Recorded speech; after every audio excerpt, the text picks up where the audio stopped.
Halo, assalamualaikum. Selamat datang di dapur. Nah, hari ini aku akan berbagi resep yang pastinya ini enak banget. Kalian wajib mencobanya dan buatnya juga mudah banget. Mau tahu cara membuatnya? Mari kita buat sama-sama dan jangan lupa like, share, komen, dan subscribe. Pertama siapkan wadah lalu masukkan 300 gram tepung ketan putih. Selanjutnya aku menambahkan 1/4 sendok teh garam halus. Lanjut aku menambahkan 3 sendok makan gula pasir. Kemudian aku juga menambahkan 300 ml air. Ini untuk airnya bisa diganti dengan susu cair. Nah, ini akan dimasukkan sedikit demi sedikit sambil terus diaduk. Bisa sambil dilihat apakah teksturnya kurang atau tidak ya.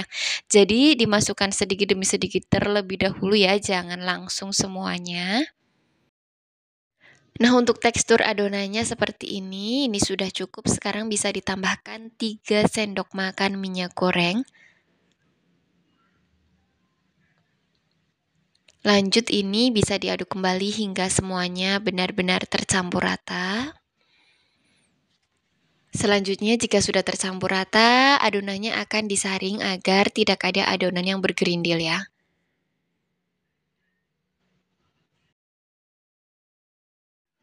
Kemudian jika sudah, sekarang bisa diberi pewarna. Untuk pewarnanya ini aku pakai warna pandan. Ini sekitar 1/4 atau sekitar setengah sendok teh saja udah cukup ya. Kemudian diaduk hingga tercampur rata. Selanjutnya jika adonan sudah tercampur rata, sekarang bisa dipindahkan ke wadah yang tahan panas. Bisa pakai loyang atau mangkok ya, dan ini dioles dengan minyak goreng terlebih dahulu agar nanti adonannya nggak lengket. Nah, di sini untuk adonannya dibagi menjadi dua karena memang mangkoknya kecil ya, jadi dibagi menjadi dua. Tapi kalau misalkan besar, bisa satu aja nggak apa-apa.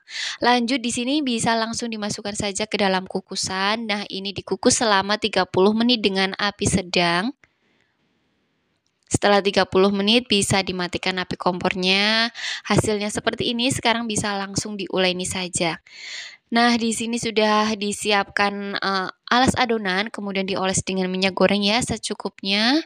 Kemudian bisa langsung dikeluarkan saja adonan mochinya selagi masih panas. Semuanya saja ya. Kemudian ini bisa langsung diuleni, hati-hati karena masih terlalu panas dan ini akan diuleni menggunakan spatula. Uleni sekitar 3 menit.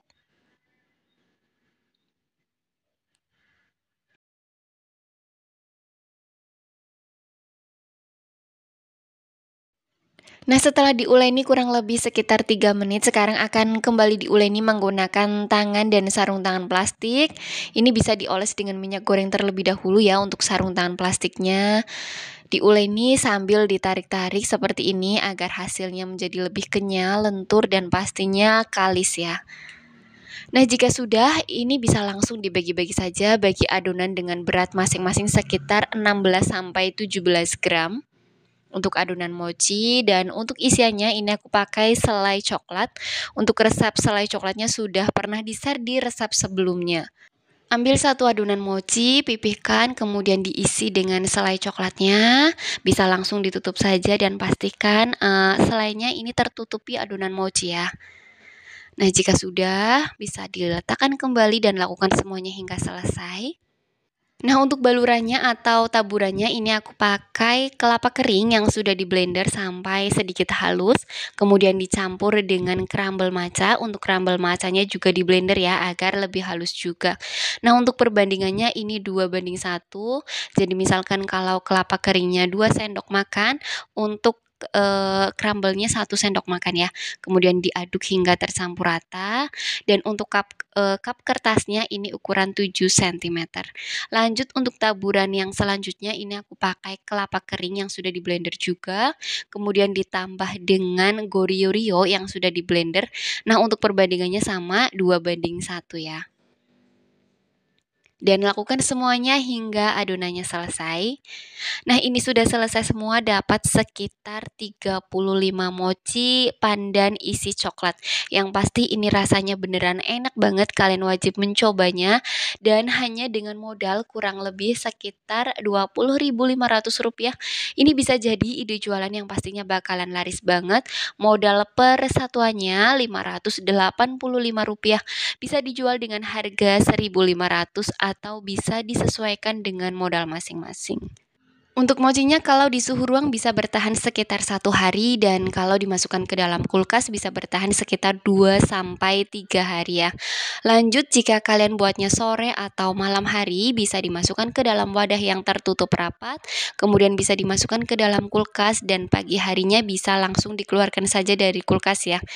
Dan untuk rasanya ini beneran enak banget, kalian wajib mencobanya. Terima kasih yang sudah menonton, semoga video ini bermanfaat, dan dadah, selamat mencoba dan semoga berhasil.